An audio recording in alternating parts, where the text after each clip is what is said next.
Praise lord అండి. దేవుడి నామానికి వందనాలు చెల్లించుకుంటున్నాను. ఇప్పుడే బ్రదర్ చెప్పారు, నాకు తెలియదు మరి ఎంత ప్రయాసలో కూడా మీరు చూపిస్తున్న క్రీస్తు ప్రేమను బట్టి మీకు ప్రత్యేకంగా వందనాలు చెల్లించుకుంటున్నాను. ఎందుకంటే దేవుడు కార్యం ఆగకూడదు అన్నాక మీ యొక్క ఆశపడే ప్రేమ వచ్చే దేవుడు ఆయన. మరి బ్రదర్ బట్టి నేను చాలా ప్రత్యేకంగా ఎందుకంటే చనిపోతే అలాంటి పరిస్థితుల్లో కూడా మీరు విడిచిపెట్టి ఈ యొక్క దేవుడి కార్యం చేయాలన్న ఆలోచన నిజంగా గొప్ప విషయం. అంతేకాదు చాలా బాగా ఆరాధన చేయించారు బ్రదర్. నేను కిందన వచ్చి కార్ ఆపి పార్క్ చేస్తాను, ఇలా కార్ దగ్గరనే నేను అనుకున్నాను ఆడియో పెట్టాను అనుకున్నాను. ఏంటి ఇంత ఆడియో, ఓకే క్యాసెట్ పెట్టాను అనుకున్నాను. కానీ ఇక్కడ వచ్చి చూసిన తర్వాత మీరు లైవ్లో పాడుతున్నారు, చాలా బాగా ఆరాధన చేయించారు. అలాగే బ్రదర్ ఒక ఆయన ఇప్పుడు వచ్చిందాక వచ్చి పాట చెప్పారు. ఆ పాట అంతా కూడా నా జీవితమే. నేను 10th క్లాస్ ఫెయిల్. మరి దేవుడు ఒక ఉన్నత స్థితి, భయంకరమైన విగ్రహం నుంచి దేవుడు నన్ను ఎన్నుకున్నారు. మరి ఏమి అనుకునే దేవుడు నాకు ఇన్ని ఇచ్చిన దేవుడికి నేను ఏం చేయాలంటే ఉచితంగానే ఎంత దూరమైనా సరే నా సాక్ష్యం చెప్పాలని దేవుడి దగ్గర నిర్ణయించుకున్నాను. ఎందుకు పనికిరాని నన్ను ఒక పనికొచ్చే పాత్రగా పెంట గొప్పలని నా జీవితాన్ని మార్చిన నా దేవుడి కోసం. మరి లోకంలో ఉన్నప్పుడు ఎక్కడో వెనకాల ఉండేవాడిని, ఎప్పుడైతే దేవుడి కోసం బతకాలని నిర్ణయించుకున్నానో ఇప్పుడు ఈ మధ్య ఇక్కడ నిలబడి బైబిల్ పట్టుకొని దేవుడి యొక్క మాటలు చెప్పడం దేవుడి కృపకి దేవుడు అందరూ బట్టి దేవాదేవి వందనాలు చెల్లించుకున్నాను. అయితే ఈరోజు ఒక ప్రత్యేకమైన రోజు, వ్యాలంటైన్స్ డే, అంటే ప్రేమికుల రోజు. మరి ఎంతమంది ఇక్కడ ఐ లవ్ చెప్పారండి? ఉదయం నుంచి ఎవరు చెప్పలేదా? ఎవరు చెప్పావు? Very good. ఆ మాట వస్తారని అనుకున్నాను. నేను కూడా దేవుడికి లైవ్ చెప్పాను. ఎందుకంటే ఈ 14th పెట్టాలి, నేను 28th బ్రదర్ని కలిశాను.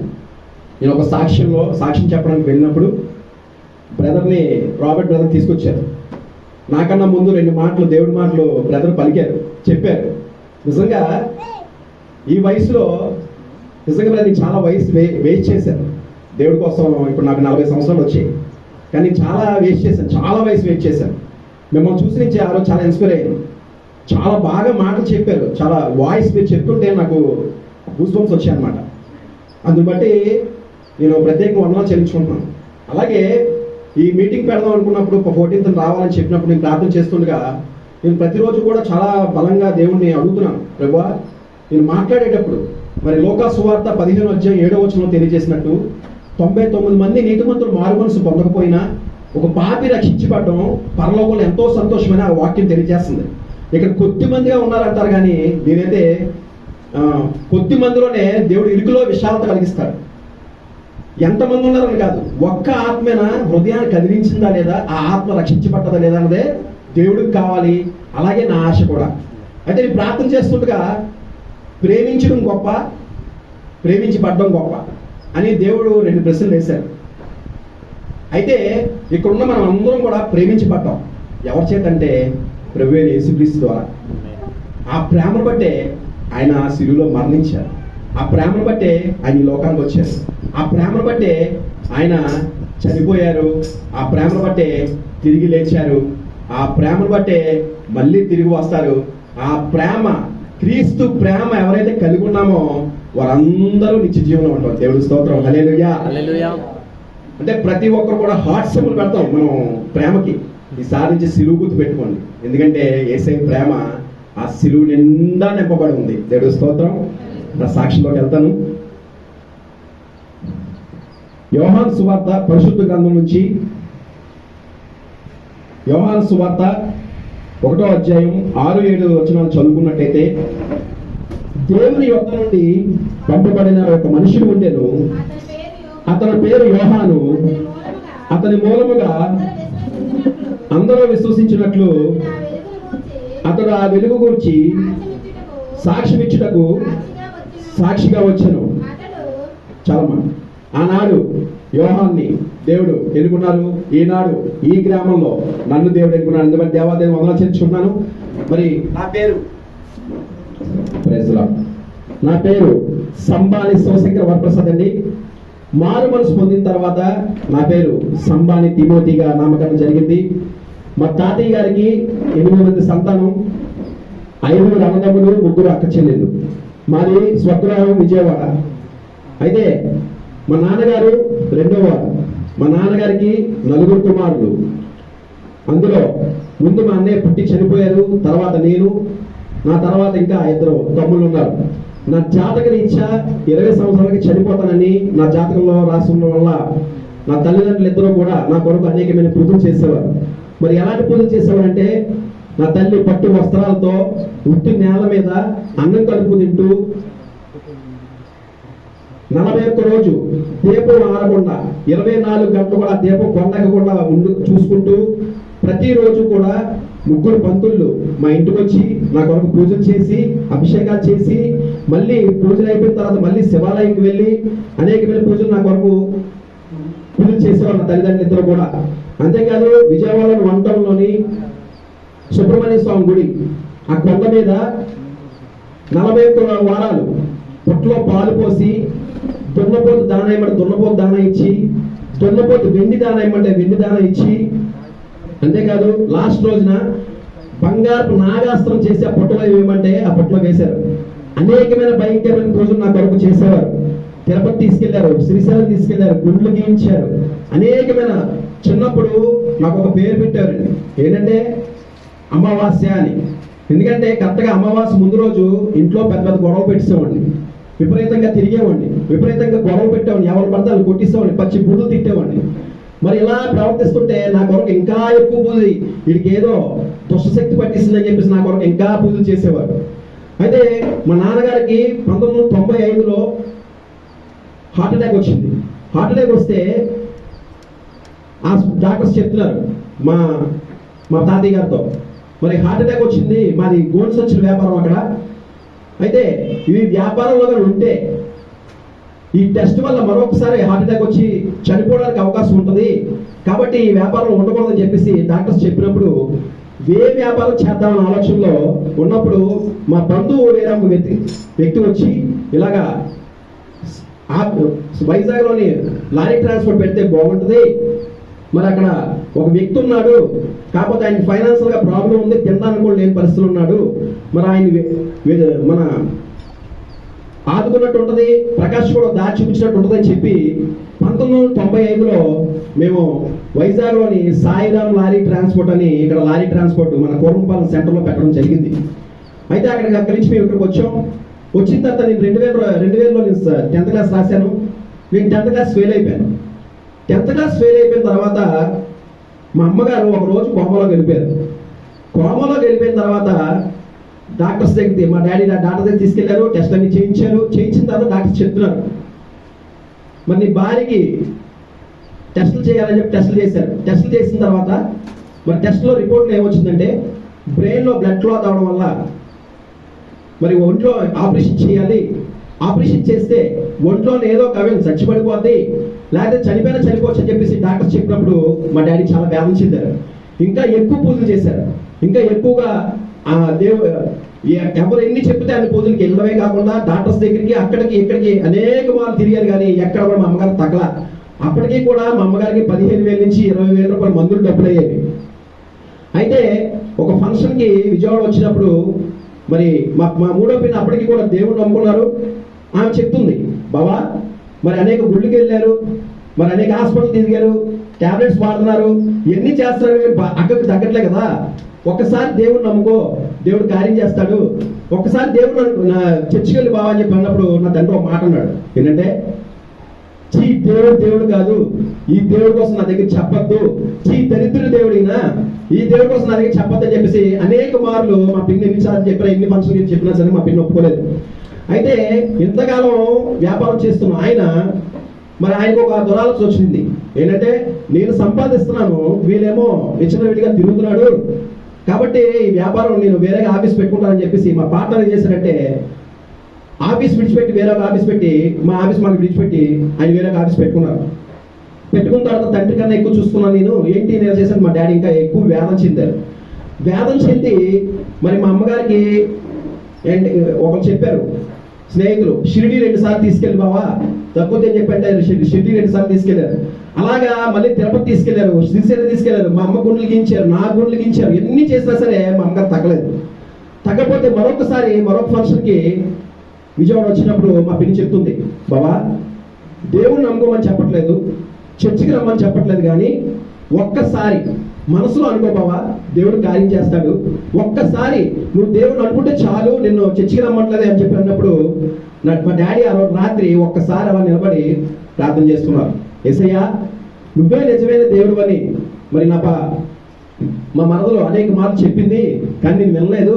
నువ్వే నిజమైన దేవుడు అయితే నా ఒంట్లో ఉన్న సమస్య, నా ఒంట్లో ఉన్న ప్రాబ్లం నువ్వు తీసివే ప్రభువా, నేను నమ్ముకుంటా అని చెప్పేసి ఆ రోజు మోకాలేసి ప్రార్థన చేసినప్పుడు దేవుడు మహాకృపను బట్టి ఆ రాత్రి మా నాన్నగారిని దేవుడు స్వస్థపరిచాడు. దేవుడు స్తోత్రం, హల్లెలూయా. మరి అప్పటికీ కూడా మా అమ్మగారికి 15,000 నుంచి 20,000 మందులు డబ్బులే, ఎన్నో మందులు. ఏంటంటే ఇలాగా వ్యాపారం చేస్తుండగా మేము 3 లక్షల రూపాయలు అప్పు అయిపోయాం. అప్పు అయిపోయిన తర్వాత మా డాడీ కొంచెం డ్రింక్ ఎక్కువ చేస్తారు.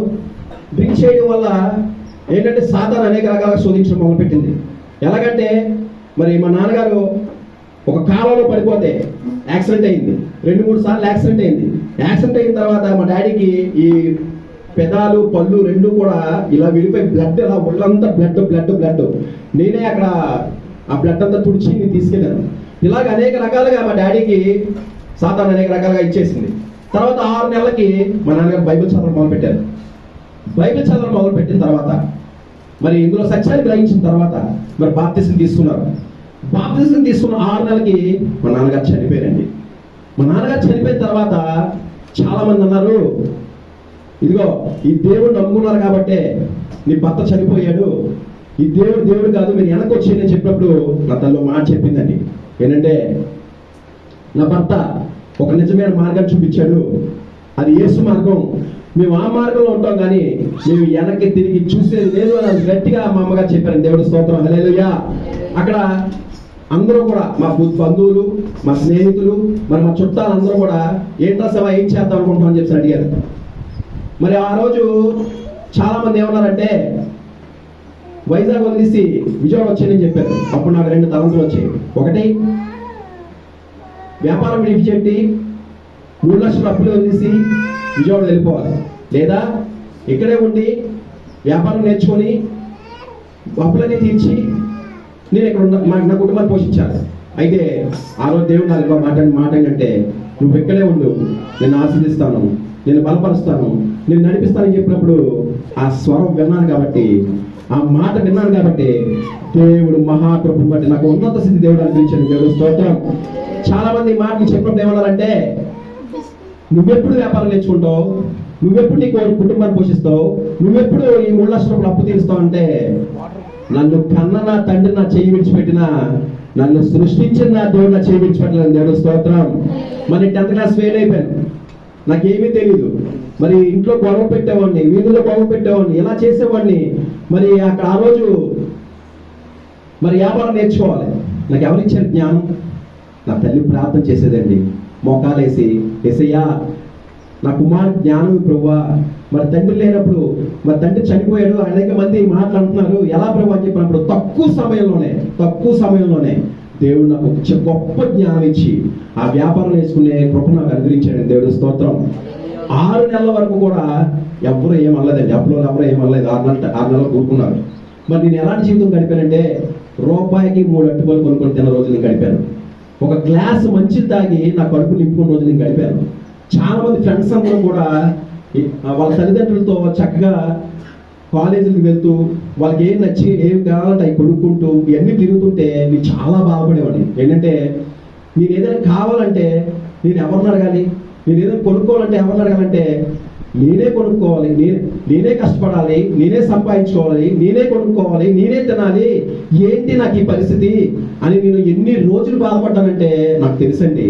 కానీ నేను ఒంటరిగా ఉన్నాను అన్నప్పుడు నా దేవుడు నాకు పక్కన నిలబడి, నీ ఒంటరివాడు కాదు, నీకు నీ తోడుగా ఉన్నాను, నన్ను నడిపించాడు, నడిపిస్తున్నాడు, నడిపించిపోతున్నాడు. దేవుడు స్తోత్రం, హల్లెలూయా. అయితే 6 నెలల తర్వాత ఇంకా అప్పులో స్టార్ట్ చేశారు, మా డబ్బులు మాకు కట్టమని చెప్పేసి. తినడానికే ఉండేది కాదు, ఏంటి ఎలా డబ్బులు కట్టాలని చెప్పి రోజుకి ప్రెషర్ ఎక్కువైపోయింది. 2005 డిసెంబర్ 25న మరి మన క్రిస్మస్ జరుగుతుండగా నేను 5 లారీలు లోడింగ్ పెట్టాను. 5 లారీలు లోడింగ్ పెడితే 5 లారీలు కూడా ఒక్కొక్క బండి 10 లక్షల రూపాయలు సరుకు, మొత్తం 50 లక్షలు. లారీ ఓనర్కి 1,00,000 రూపాయలు ఇవ్వాలి. ఆ డబ్బులు ఇస్తేనే ఈ లారీలు విడిచిపెట్టాలని చెప్పేసి ఆ లారీలు అక్కడ ఆపేశారు. ఆపేసిన తర్వాత ఇది తెలుసుకున్న అప్లోలంతా ఏం చేశారంటే ఆఫీస్కి వచ్చి తాళాలు వేసేసారు. ఇది తెలుసుకున్న లారీ ఓనర్లు ఏం చేశారంటే వైజాగ్ వచ్చేసారు. వైజాగ్ వచ్చి ఆఫీస్ హ్యాండ్ ఓవర్ చేసుకుందాం అని చెప్పేసి. మాకేం చేయాలో అర్థం కావట్లేదు. మేము 5 రోజులు పారిపోయాం. ఏం చేయాలో అర్థం కాదు, చనిపోదాం అనుకుంటున్నాం. మా అమ్మేమో ప్రార్థన చేస్తుంది, మోకాలేసి ప్రార్థన చేస్తుంది, ఏసయ్యా ఏసయ్యా ఏసయ్యా అని.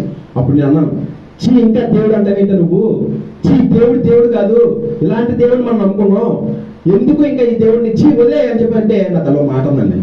సో ఆవగించంత విశ్వాసం ఉంటే దేవుడు కార్యం చేస్తాడరా. ఆ మాట అన్నదంటే ఎక్కడో మనసులో దేవుడు కార్యం చేస్తాడని ఆవగించంత విశ్వాసం ఉండేదండి. ఆ ఆవగించంత విశ్వాసమే ఈ రోజు నాకు ఒక ఉన్నత దేవుడు నాకు అనిపించాడు. దేవుడు స్తోత్రం, హల్లెలూయా. మరి 121 కీర్తన 1వ వచనం 2వ వచనం చదువుకున్నట్టయితే, కొండల తట్టు నా కనులెత్తి చూచినప్పుడు నాకు సహాయం ఎక్కడి నుంచి వచ్చును, యెహోవా వల్లే కలుగును, ఆయన భూమి ఆకాశాలను సృజించిన వాడు అని చెప్పేసి అక్కడ మాట రాస్తుందండి. మరి నేను ఆకాశం వైపు ఎత్తి కనులెత్తి నా చేతులెత్తి నేను ప్రార్థన చేసినప్పుడు దేవుడు వేరొక వ్యక్తిని ప్రేరేపించబడి ఆయన ద్వారా నా 3 లక్షల రూపాయలు అప్పు తీర్చాడు దేవుడు స్తోత్రం. ఆయన దగ్గర నేను ఫైనాన్స్గా డబ్బులు తీసుకున్నప్పుడు ఆయన నాకు కాల్ చేశారు. ఏం బసవా ఏంటి పరిస్థితి అంటే, ఇలా ఆఫీస్ తాళాలు వేస్తారు కదా, ఏంటి పరిస్థితి అంటే, చనిపోదాం అనుకుంటున్నాను సార్ అంటే, అలా కదా మంచి తెలివైనడు కదా, నువ్వు అలా చేయకూడదు, మరి నేను ఒకటి అనుకున్నాను, నేను చేస్తాను మన దగ్గర రా అన్నాడు. సరే ఏంటి అని చెప్పేసి ఆయన దగ్గరికి వెళ్ళాను. ఆ ప్లేస్కి వెళ్తే అక్కడ చుట్టూ అప్పులోలు, లారీ ఓనర్లు, ఈయన అందరూ కలిసి దాంతోపాటు మా లారీ ట్రాన్స్పోర్ట్ ప్రెసిడెంట్ గారు కూడా అక్కడ ఉన్నారు. ఉంటే నేను వెళ్ళాను, ఇదేంటి నేను ఎలా బుక్ చేసాడు అనుకున్నాను. తీరా అక్కడికి వెళ్ళిన తర్వాత మా ప్రెసిడెంట్, లారీ ట్రాన్స్పోర్ట్ ప్రెసిడెంట్ నన్ను ఎగిరి కాల్తో తన్నాడండి, చంపే కొట్టాడు, కడుపులో గుద్దాడు, నన్ను కొడతాడు, విపరీతంగా హింసిస్తున్నాడు. ఇంకా నాకు కోపం వచ్చేస్తుంది, ఎందుకు కొడతాడు అని చెప్పి. డబ్బు ఏం చేసావు నువ్వు, ఏ వ్యభిచార బొమ్మలు ఇచ్చేసావు అని చెప్పేసి ఇష్టాంతా నన్ను కొడుతుంటే అప్పుడు ఆయన అన్నాడు, నేను చెప్పింది ఏంటి, నువ్వు చేస్తుంది ఏంటి, మీరు ఎందుకు ఆ బిడ్డను కొడుతున్నావు అని చెప్పేసి అన్నప్పుడు ఆయన ఒక మాట చెప్తున్నాడు, అమ్మా శివ, ఏదైతే మీ అప్పు ఉందో ఆ 3 లక్షల రూపాయలు నేను అప్పు తీరుస్తాను, అప్పు తీర్చి నీకు 3,000 రూపాయలు ఇస్తాను, మీ అమ్మగారితో మాట్లాడాలి, మీ అమ్మగారి దగ్గర తీసుకెళ్ళాడు. చాలా సంతోషం అనిపించింది. అయితే నేను మా అమ్మగారి దగ్గర తీసుకెళ్ళిన తర్వాత ఆయన చెప్తున్నారు, ఇలా 3,000 రూపాయలు ఇస్తానండి, 3 లక్షల రూపాయలు అప్పు తీరుస్తాను, వచ్చిన డబ్బులు 3,000 రూపాయలు మిగిలిన డబ్బులు ఏం చేస్తానంటే నేను జమ చేసుకుంటాను చెప్పేసి. అంటే నేను అప్పుడు ఏమనుకున్నానంటే 3 లక్షల రూపాయలు పెట్టుబడి పెట్టి ఆఫీస్ హ్యాండ్ చేసుకొని 3,000 నాకు చేతులు ఇస్తాను అనుకున్నాను. కానీ దేవుడు మహాకృప ఏంటంటే 3 లక్షలు అప్పు తీర్చిందే కాక నాకు ఆఫీసులో వాటా ఇచ్చారు. ఆఫీసులో వాటా ఇస్తే అప్పుడు మా అమ్మ అడుగుతుంది, సార్ 3,000 రూపాయలు ఇస్తాను. సరే సార్, నా మందులు డబ్బులు వచ్చేస్తే నా మందులు డబ్బులు కావాలి సార్ అడిగింది. ఎంతమ్మా, ఒక 500 ఇస్తే సరిపోతాయి అన్నారు. ఇదేంటి, నేను నాకు 15 నుంచి 20,000 మందులు డబ్బులు అవుతాయి కదా, ఈ డబ్బులు అడిగి ఎలా అడగాలనుకున్నాను, 3,000 రూపాయలు ఇంటికి ఖర్చుకి ఇస్తాను అన్నారు, 500 ఇస్తానంటే ఏంటి అనుకోని, సరే సార్ సరిపోతాయి సార్ అంది. కానీ నా తల్లి విశ్వాసంతో ప్రార్థన చేసినప్పుడు మరి దేవుడు మహాకృప బట్టి నా తల్లిని స్వస్థపరచాడు. దేవుడు స్తోత్రం. ఒక డాక్టర్ స్వస్థపరచలేదు, ఒక మందులు స్వస్థపరచలేదు, ఒక మనిషి స్వస్థపరచలేదు, కానీ నా తల్లి యొక్క విశ్వాసంతో ప్రార్థన చేసినప్పుడు నా తల్లి స్వస్థపరిచిందండి. ప్రార్థనకి ఎంత శక్తి ఉందంటే ఒక మాట చెప్తానండి. మా ఇంట్లో అంటే నేను షార్ట్ చేసి చెప్పుకొస్తున్నాను, టైం తక్కువ ఉంది కాబట్టి.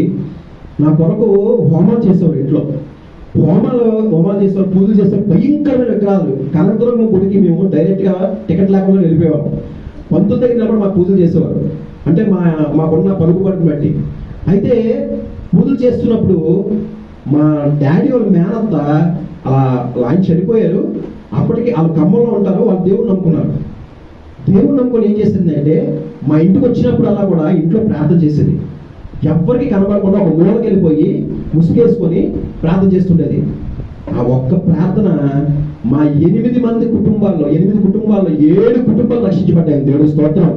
అంటే మనం ఎక్కడికైనా వెళ్తాం, ఫంక్షన్కి వెళ్తాం, లేకపోతే ఒక షాపింగ్కి వెళ్తాం, లేకపోతే ఇంకెక్కడెక్కడికి వెళ్తాం, కానీ వెళ్ళినప్పుడు మాత్రం నేను రాత్రి నోవటంలో ఒక ఐసిఐసిఐ బ్యాంక్ మీటింగ్కి వెళ్ళాను. అక్కడికి వెళ్ళిన తర్వాత నేను చాలా బాధపడ్డానండి. ఆ మురళీ శర్మ సినీ యాక్టర్ వచ్చాడు. వస్తే వీళ్ళందరూ వాడి మీద కాలు మీద పడిపోతున్నారు, వాడి మీద ఫోటో తీసుకుంటున్నారు, ఇలా చేస్తే నేను ముఖం పెట్టుకొని ఎలా నా మనసు ఒప్పుకోవట్లేదు. అక్కడ ఇంతకుముందు నేను అలాగా ఆనందించేవాడిని, అలా సంతోషించేవాడిని.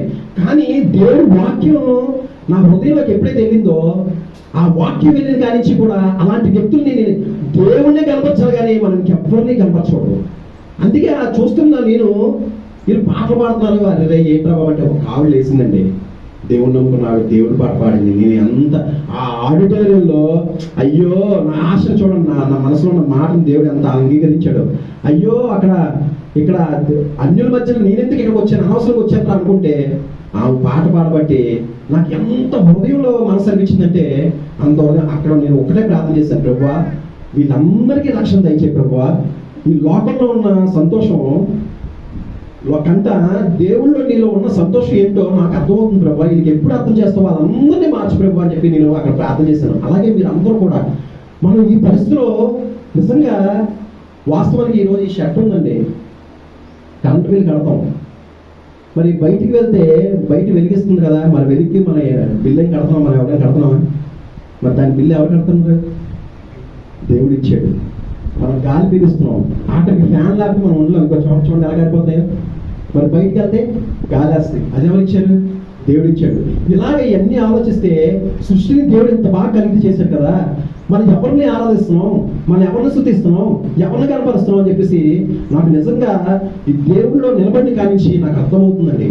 అలాగా మీరు అందరూ కూడా, ప్రతి ఒక్కరు కూడా, మీరు కాలేజ్కి వెళ్తే కాలేజీలోని, ఫ్రెండ్స్ ఉంటే ఫ్రెండ్స్, సిగ్గుపడకుండా ప్రార్థన చేయండి. అలా ప్రార్థన చేసినప్పుడు ఏదో ఒక రోజు ఏదో ఒక విత్తనం వేయడమే, మనం ఏది విత్తుతామో మనం ఆ పంటే కోసుకుంటాం. ఇప్పుడు ఏ పంట అయితే, ఇప్పుడు మందు తాగాడు అనుకోండి, అది ఏమవుతుంది? ఆరోగ్యం పాడైపోతుంది. అదే దేవుడి వాక్యం ఉందనుకోండి, నువ్వు తాగే మందు వల్ల నీ జీవితం పాడవుద్ది. దేవుడి వాక్యం వినడం వల్ల అనేక కుటుంబాలు కట్టబడతాయి, అనేక జీవితాలు బాగుపడతాయి. దేవుడికి స్తోత్రం. అయితే అందుకే ప్రతి ఒక్కరు కూడా, మీరు ఏ పరిస్థితిలో ఉన్నా, షాప్కి వెళ్ళినా, కిరాణా షాప్కి వెళ్ళినా, ఒక కూరగాయల షాప్కి వెళ్ళినా, ఎక్కడికి వెళ్ళినా సరే దేవుని స్తుతించండి. అక్కడ ఉన్న గ్రామాన్ని మార్చండి ప్రభువా, ఈ మనిషిని మార్చండి ప్రభువా అని ప్రార్థన చేయండి. ఆ ప్రార్థన ఆశీర్వాదాలు ఎలా ఉంటాయంటే అది లెక్కలేను. అంటే నేను ఇప్పుడు రాబోయే చెప్తాను, సాక్ష్యం చెప్తాను. అయితే ఆయన 3 లక్షల రూపాయలు అప్పు తీర్చాలని చెప్పిన తర్వాత ఈ సంతోషంలో పేపర్లో రాసుకోవాలని చెప్పారు. ఆయన పేపర్ రాసుకుందని చెప్పిన తర్వాత నేను పేపర్ కోసం వెళ్ళాను, పేపర్ తీసుకొచ్చాను. సాయంత్రం 5 గంటలకు ఆఫీస్కి రమ్మని చెప్పి ఆఫీస్కి వెళ్ళాను. ఆఫీస్కి వెళ్ళిన తర్వాత ఆయన 1,00,000 రూపాయలు తీసుకొచ్చారు. లారీ ఓనర్కి డబ్బులు లెక్క పెట్టి ఇచ్చారు. ఆ లెక్క పెడుతున్నారు. లెక్క పెడుతుండగా, అమ్మ శివ, ఉదయం నుంచి నీకు ఫోన్ చేస్తున్నాను, ఫోన్ ఏదమ్మన్నారు. నా జోబులో వెళ్ళాలి సార్, ఫోన్ పోయింది సార్ అన్నాను. 1,500 ఫోన్ దగ్గర నువ్వు ఇంత అశ్రద్ధ ఉంటే 3 లక్షల రూపాయలు పెట్టుబడి నీ మీద ఎలా పెట్టుబడి పెడతామని చెప్పేసి జోబులు ఆయన లెక్క పెడతాను. డబ్బులు తీసుకొని ఆయన నిలిపాడు. నా చుట్టూ అప్పుడు అందరూ నిలిపారు, మధ్యలో ఉండిపోయాను. ఎటు పారిపోవడానికి అవకాశం లేదు. ఏంటి నేను ఎలా చేశాడు అనుకుని మనసులో, ఏంటి ప్రభువా నాకు ఈ సమస్య, ఏంటి ప్రభువా బాబు ఎలా బయటికి రావాలని చెప్పి నేను ఏడుస్తున్నాను, నా మనసులో ఏడుస్తున్నాను. ఏడుస్తుంటే అలా అంటున్నారు, మా డబ్బులు పరిస్థితి. అప్పుడు అన్నాను, నేను పాసి పని చేసినా సరే, కూలి పని చేసినా సరే, లారీ క్లీనర్కి వచ్చాను సరే, మీ అప్పు తీరుస్తాను, దయచేసి నన్ను విడిచిపెట్టన్నాను. ఈ లోపల 1 అరగంటలో మళ్ళీ ఆయన తిరిగి వెనక్కి వచ్చాడు. ఏంటి మళ్ళీ వెనక్కి వచ్చాడని చెప్పి అనుకుంటే ఆయన చెప్తున్నాడు ఏంటంటే, మా శివ 5 సంవత్సరాల నుంచి నాకు ఒక డబ్బులు ఇవ్వలేదమ్మా, 3 సంవత్సరాల నుంచి వడ్డీ కట్టట్లేదు, డబ్బులు ఇవ్వట్లేదు. కానీ ఆయన వచ్చి నా డబ్బులు నాకు ఇచ్చాడు సవా, నేను కూడా దేవుడిని నమ్ముకున్నాను సవా అని చెప్పాడు. దేవుడు స్తోత్రం, హల్లెలూయా. మరి సాతాను అనేక రకాలుగా, మరి ఎలాగంటే అండి, మా ఆఫీస్లో నమ్మకంగా పనిచేస్తున్న గుమస్తా 50,000 పట్టుకుని పారిపోయాడు. జరిగిన కొన్ని రోజులకి నమ్మకం, మా ఆఫీస్లో డ్రైవర్లు నడుపుకున్నారు, 20 లక్షల రూపాయలు లారీ పోయింది. ఇలాగ అనేక రకాలుగా అపవాది మరి ఎంతో శోధించేది. చిన్న వయసు, ఏమీ తెలియదు, నాకు నాన్న ఎవరు ఆదుకునేవి కాదు. అసలు విరిగిపోయి నలిగిపోయి ఎంత ప్రార్థన చేసేవాడిని, ఉపవాసం ఉండేవాడిని. ప్రభువా నా బతికేంటి ప్రభువా, నా బతికేంటి ప్రభువా, నా బతికేంటి ప్రభువా అని చెప్పి ఇలాగే ప్రార్థన చేస్తుండేవాడిని. అయితే కొన్ని రోజుల తర్వాత నేను ఒక అమ్మాయిని ప్రేమించాను. అమ్మాయిని ప్రేమించిన తర్వాత వాళ్ళది వేరే క్యాస్ట్, మాది వేరే క్యాస్ట్ వల్ల అమ్మాయి ఇంట్లో ఒప్పుకోకపోవడం వల్ల, మా ఇంట్లో ఒప్పుకోకపోవడం వల్ల మేము బయటికి వెళ్ళి పెళ్లి చేసుకుందాం అనుకున్నాం. పెళ్లి చేసుకుందాం అంటే ఆ విషయం ఇంట్లో తెలిసిపోయిన తర్వాత అమ్మాయి ఇంట్లో బలవంతంగా పెళ్లి చేస్తుంటే అమ్మాయి ఉరేసుకొని చనిపోయిందండి. అమ్మాయి చనిపోయిన తర్వాత మరి దురాత్మయి నేను 6 సార్లు సూసైడ్ అటెంప్ట్ చేసుకోవడానికి కారణం ఏంటండి. 2 సార్లు నిద్ర మాత్రం మింగిసా, ఒకసారి దుమ్మాడు పిచ్చి నుంచి కింద దూకిపోయా, బస్సు కిందకి వెళ్ళిపోయా, ఆటో కింద, ఇలాగ 5-6 సార్లు నేను సూసైడ్ అటెంప్ట్ చేస్తుంటే నా తల్లి విపరీతంగా ఏడ్చింది. ఏంటి నా కుమారుడి పరిస్థితి ఏంటి ప్రభువా, భర్త చనిపోయాడు, ఇప్పుడేమో ఈ పరిస్థితిలోకి వెళ్ళిపోయాడు ఏంటి ప్రభు అని చెప్పి విపరీతంగా ప్రార్థన చేసేది. ప్రార్థన చేస్తుండగా మా పెదనాన్న గారు విజయవాడ నుంచి మరి వైజాగ్ వచ్చి నన్ను విజయవాడ తీసుకెళ్ళి మరి అక్కడ 24 గంటలు కూడా నా కోసం గొలుసు ప్రార్థన చేసి మరి నాకు విడుదల వచ్చింది అనుకొని ఏప్రిల్ 2, 2010 నాకు బాప్తిసం ఇచ్చి నన్ను మళ్ళీ వైజాగ్ పంపించడం జరిగింది. ఇది జరిగిన తర్వాత కొన్ని రోజులకు ఒక 6 నెలలకి మరి నేను ఒక అందమైన అమ్మాయితో మ్యారేజ్ సెట్ అయింది. మ్యారేజ్ సెట్ అయిన తర్వాత పెళ్లి కార్డులు పంచుకున్నాం, పెళ్లి కార్డులు అన్ని పెట్టుకున్నాం, అన్ని బుక్ చేసుకున్నాం, అన్ని చేసుకున్న తర్వాత కరెక్ట్గా పెళ్లి 4 రోజులుగా అమ్మాయి వెళ్ళిపోయింది. ఎందుకు వెళ్ళిపోయిందో తెలియదు. ఏంటిది నాకు ఎలా జరుగుతుందని చెప్పేసి నిజంగా అండి చెప్తే మీరు మాటతో చెప్తున్నాం, కానీ ఆ రోజు నేను అనుభవించిన శోధ అలాంటి శోధ కానీ నా దేవుడు నా పక్క నుండి ఎప్పుడు ఎన్ని శ్రమలు వచ్చినా ఎప్పుడు వచ్చినా నాకు ధైర్యపరుస్తూ నా మనసుతో మాట్లాడుతూ ధైర్యంగా ఉందని చెప్పేసి అలాగా నాతో దేవుడు నా పక్కనే ఉండి నన్ను నడిపించండి. అయితే ఇది జరిగిన తర్వాత మా ఫ్రెండ్ చూశాడు, ఏంటి అలా జరుగుతుందని చెప్పేసి, ఎలా కాదు అసలు నేను గాజువాకలో ఒక జ్యోతిష దగ్గరికి తీసుకెళ్తాను పదా అని చెప్పేసి జ్యోతిష దగ్గరికి తీసుకెళ్ళాడు. జ్యోతిషం తీసుకెళ్ళిన తర్వాత జ్యోతిషం చూశాడు. చూసిన తర్వాత చెప్తున్నాడు, బాబు నీకు 41 రోజు 12 మంది పంతులతో ఉపవాసం ఉండి పూజలు చేసి 41వ రోజు ఒక అరటి చేతితో పెళ్లి చేసి ఆ పెళ్లి చేసిన తర్వాత దోషం పోతుంది, అప్పుడు నీకు పెళ్ళి అవుద్ది అన్నాడు. ఈ మాట మీద నేను అన్నాను, సార్ నేను దేవుణ్ణి అనుకున్నాను సార్ అన్నా. ఏంటి నువ్వు దేవుణ్ణి అనుకున్నావా? చెప్పే బయటికి మీ పాస్టర్ గారు ఏం చెప్తుంది విను, నువ్వు మేము చెప్పినా అలా కాదు సార్. బాబు నువ్వు ఎన్ని చెప్పినా మేము ఎన్ని చెప్పినా నువ్వు వినవు, మీ పాస్టర్ గారు ఏం చెప్తాను విని బయటకు వెళ్ళిపోమన్నాడు. బయటకు వచ్చిన తర్వాత మరి నేను అప్పుడే ఒక సంఘానికి వెళ్తున్నాను. సంఘానికి వెళ్తున్నప్పుడు నాకు ఒక పాస్టర్ ఒక మాట చెప్పారండి. ఏంటంటే పెద్ద పెద్ద సంఘాలకు వెళ్ళొద్దు, చిన్న సంఘం ఏముందో చూ, ఒక 100 మంది 150 మంది ఉన్న సంఘానికి వెళ్ళు, అక్కడ దేవుడి పరిచయం ఏంటో తెలుస్తుంది, సువార్త అంటే తెలుస్తుంది, దేవుని ప్రేమ తెలుస్తుంది. ఇలాగా సంఘానికి వెళ్ళడం నీకు అన్ని విధాలుగా వాక్యం బాగుంటుంది, ఆరాధన బాగుంటుంది, అన్నీ చెప్తే అప్పుడు ఏ సంఘానికి వెళ్దామా అనుకున్నప్పుడు మరి నేను వడ్లపూడిలోని prayer house of holy god steel ప్లాంట్లోని ఒక ఉన్నత ఉద్యోగం చేస్తూ మరి ఆయన స్వస్థత వరం ఉందని చెప్పి వేరొక వ్యక్తి చెప్తే ఆ సంఘానికి వెళ్ళడం జరిగింది. సంఘానికి వెళ్ళిన తర్వాత అక్కడ పరిచయం ఏంటో నేర్చుకున్నాను, సువార్త ఏంటో నేర్చుకున్నాను, దేవునికి ప్రేమ ఏంటో నా సేవకుల ద్వారా నేను తెలుసుకున్నాను. ఎందుకంటే అండి మనం చాలామంది ఏంటంటే చిన్న సంఘము పెద్ద సంఘం అంటారు. పెద్ద సంఘాల్లో మనకి వాక్యం ఉంటుంది, కానీ దేవుడు ఇప్పుడు చాలామంది సిస్టర్ పాట పాడారు, ఇలాంటి అవకాశాలు పెద్ద సంఘాల్లో రావండి. బైబిల్ చదివే అవకాశం రాదు, పరిచయం చేయడానికి అవకాశం ఉండదు. కాబట్టి చిన్న సంఘంలో ఏమొస్తుందంటే మనకి దేవుని ప్రేమ ఏంటో అర్థం అవుతుంది, పరిచయం ఏంటో అర్థం అవుతుంది, సువార్త ఏంటో అర్థం అవుతుంది. ఆ పరిచయం చేసినప్పుడు ఆశీర్వాదాలు వస్తాయి. సేవకుడు పక్కన మనం ఉంటే ఆ ఆశీర్వాదం అంటే నేను చూశాను. ఎందుకంటే నా సేవకుడు పక్కన నేను నిత్యంగా ఉంటాను. ఈరోజు నేను సాక్షి చెప్పడానికి వచ్చి లేకపోతే నా పాస్టర్ పక్కనే ఉంటాను నేను, ఎంత పని ఉన్నా సరే. అయితే అలాగా చిన్న సంఘానికి వెళ్ళి ఆ సంఘానికి వెళ్ళడం జరిగింది. అక్కడ పరిచయం చేస్తున్నప్పుడు ఒక సేవకుడు 3 రోజులు మీటింగ్స్ పిలిచినప్పుడు వాక్యం చెప్తున్నారు, ఉపవాస కూడుకులు జరుగుతున్నాయి. ఆ పరిచయం చేస్తుంటే ఆయన చూసి నేను ఒక సంబంధం చూడాలని చెప్పి సంబంధం చూడమని మా పాస్టర్ చెప్తే, మరి సామెతలు 31వ అధ్యాయం 10వ వచనంలో గుణవతరాలైన భార్య దొరుకుట అరుదు, అది ముత్యం కన్నా శ్రేష్టమైనది అమూల్యమైనది అని చెప్పేసి ఆ వాక్యం రాసింది. అలాంటి గుణవతరాలైన భార్య ఈరోజు శుక్రవారం ప్రేయర్ అవ్వడం వల్ల తీసుకొచ్చేవాడు. అలాంటి భార్య దేవుడు నాకు అనుగ్రహించాడు. దేవుడు స్తోత్రం. మరి ఎలాంటి భార్య అంటే నాకు సహకారిగా, నా పరిచయానికి సహకారిగా, మరి అంతేకాదు నా బైబిల్ గురువు, నా బైబిల్లో విషయాలన్నీ నేర్పిస్తూ, దేవుడి మాటలు నేర్పిస్తూ, నా కరెక్షన్ చేస్తూ, ఈ రోజు ఇలా నిలబడి సాక్ష్యం చెప్తున్నట్టు కొన్ని విషయాలు, నాకు చాలా విషయాలు నన్ను కరెక్ట్ చేస్తూ, ఇలాగా నాకు మంచి భార్యని నాకు సహకారం దేవుడు అనిపించాడు. దేవుడు స్తోత్రం. పెళ్ళి డేట్స్ ఫిక్స్ చేసుకున్నాం, కార్డు పంచుకున్నాం, అన్ని పంచుకున్నాం. నాకు విపరీతం జ్వరం వచ్చేది, ఎందుకు వస్తుందో తెలియదు, తలనొప్పి వచ్చేది, చనిపోవాలనిపించేది. పాస్టర్ చూస్తే పారిపోతుండేవాడిని, దగ్గరికి వెళ్ళేవాడు కాదు. ఏంటి తిమోతి ఏంటి ప్రార్థనకు వచ్చేవాడు, ఏం చేసేవాడు, ఇప్పుడు ఏంటి రావట్లేదు అని చెప్పేసి వాళ్ళందరూ చూసి మా పాస్టర్ అనుకుంటున్నారు, ఏంటి తిమోతి పారిపోతుంది, ఇలా కాదని చెప్పి నన్ను పట్టుకొని ప్రార్థన చేస్తున్నప్పుడు ఆ దురాత్మ మాట్లాడుతుంది, శివ అంటే నాకు ఇష్టం, శివ అంటే నాకు ప్రాణం, శివ అంటే నాకు ఇంతకుముందు సంబంధం నేనే చెడగొట్టాను, ఈ సంబంధం నువ్వు ఎలా చేస్తావో చూస్తాను మరి అని చెప్పి ఆ దురాత్మ మాట్లాడుతున్నా. మా పాస్టర్ మాట్లాడుతున్నారు, శివ కాదు యేసు బిడ్డ, శివ ఎప్పుడు చనిపోయాడు, యేసు బిడ్డ, ఇప్పుడు తిమోతి, ఇప్పుడు నువ్వు ఈ పెళ్లి ఎలా చేయనివ్వ నేను చూస్తానని చెప్పేసి మా పాస్టర్ ప్రార్థన చేస్తుండగా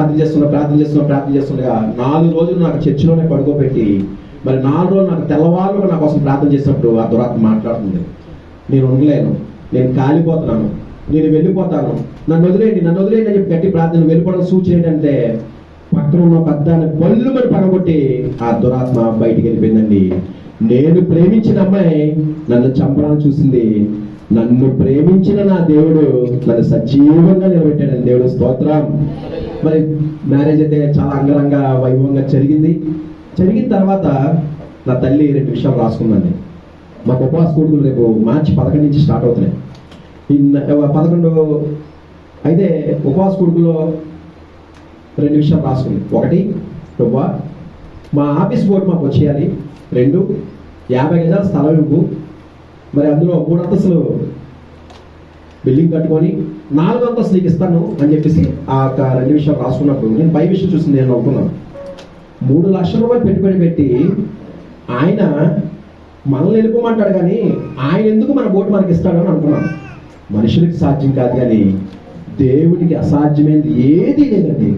అలాగా చిన్న ముందు పెట్టాడు దేవుడు. ఏంటంటే మా పార్ట్నర్ కొద్ది రోజుల్లోనే కన్స్ట్రక్షన్ ఫీల్డ్కి వెళ్ళిపోయారు. నాకు ఆఫీస్లో వచ్చినప్పుడు సరిపోకపోతే నేను పార్ట్ టైం జాబ్ చూసుకుందాం అని చెప్పేసి అనుకున్నాను. అయితే పార్ట్ టైం జాబ్ చూసుకుందని ఏం చేద్దాం అనుకున్నప్పుడు ఆయన దగ్గరికి వెళ్ళి కలిసి మాట్లాడినప్పుడు ఎందుకమ్మా అసలు ఆఫీస్ టైమింగ్స్ ఏంటన్నారు. నాకు దేవుడు ఇచ్చిన గొప్ప కృప ఏంటంటే నేను ఎక్కడికి వెళ్ళినా సరే ఓన్లీ ఫోన్తోనే వ్యాపారం అండి. ఇప్పుడు సాక్ష్యం చెప్పేంతసేపు నేను కాల్ డైరెక్ట్ మా తమ్ముడు పెట్టేస్తాను. అయితే నాకు దేవుడు ఇచ్చిన గొప్ప గాడ్ గిఫ్ట్ అనమాట.